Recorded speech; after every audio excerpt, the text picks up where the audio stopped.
સુરતમાં છેલ્લા 2 દિવસથી પડેલા ભારે વરસાદ બાદ સર્જાયેલી સ્થિતિને લઈને આમ આદમી પાર્ટીના મેદાનમાં આવી છે। આપના નેતા કલ્પેશ બારોટે સુરત કલેક્ટરને પત્ર લખીને રજૂઆત કરવામાં આવી છે। રજૂઆત ઉલ્લેખ કરવામાં આવ્યો છે કે ભારે વરસાદથી અસરગ્રસ્ત વેપારીઓ અને સામાન્ય નાગરિકોને તાત્કાલિક સહાય અને વળતર આપવા માંગ કરી છે। સાથે જ સુરત મહાનગરપાલિકાની કામગીરી સામે પણ ગંભીર સવાલો ઉઠાવવામાં આવ્યા છે। આમ આદમી પાર્ટીના નેતા કલ્પેશ બારોટે કલેક્ટરને પત્ર લખીને જણાવ્યું છે કે છેલ્લા 2 દિવસથી પડેલા ભારે વરસાદને કારણે શહેરના અનેક વિસ્તારોમાં પાણી ભરાતા વેપારીઓ અને સામાન્ય નાગરિકોને આર્થિક નુકસાન થયું છે।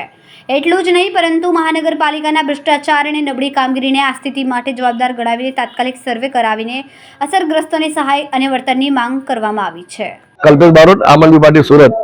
હાલ અમે અમરોલી ખાતે જલમનગર સોસાયટીમાં ઉભા છે અને છેલ્લા 2 દિવસથી જે રીતનો વરસાદ આ શહેરમાં વરસી રહ્યો ત્યારે સુરત સહિત સમગ્ર અમરોલી વિસ્તાર પાણીમાં જળબંબાકાર હતું અને હું એમ કહીશ કે આ માનવ સર્જિત નહીં પરંતુ ભાજપ સર્જિત પૂરનું નિર્માણ આ વિસ્તારમાં થયું છે।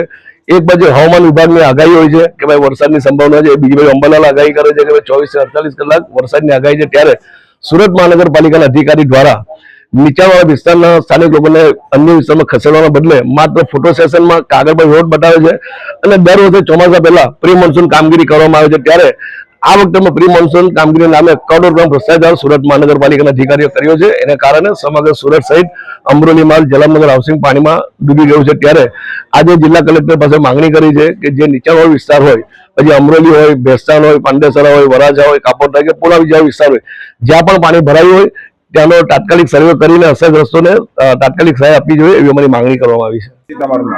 મારું નામ વંદનાબેન છે। હું ગણેશપુરામાં રહું છું, જવાહરનગરમાં। કાલે 1 વાગ્યાના પાણી ઘૂસી ગયેલા હતા।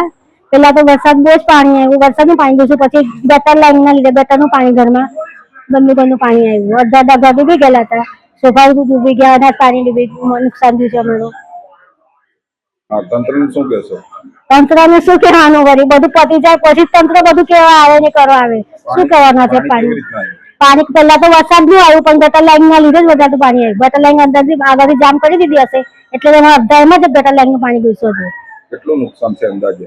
નુકસાન તો ઘણું બધું છે, હવે એમાં શું કહેવાનું એમને? શું માંગણી છે તંત્ર પર જે સહાય આપે તે ખરું। એમ તો કહીએ કે છે કશું આપવાના તો છે નથી અને વળી કહીએ છે વળી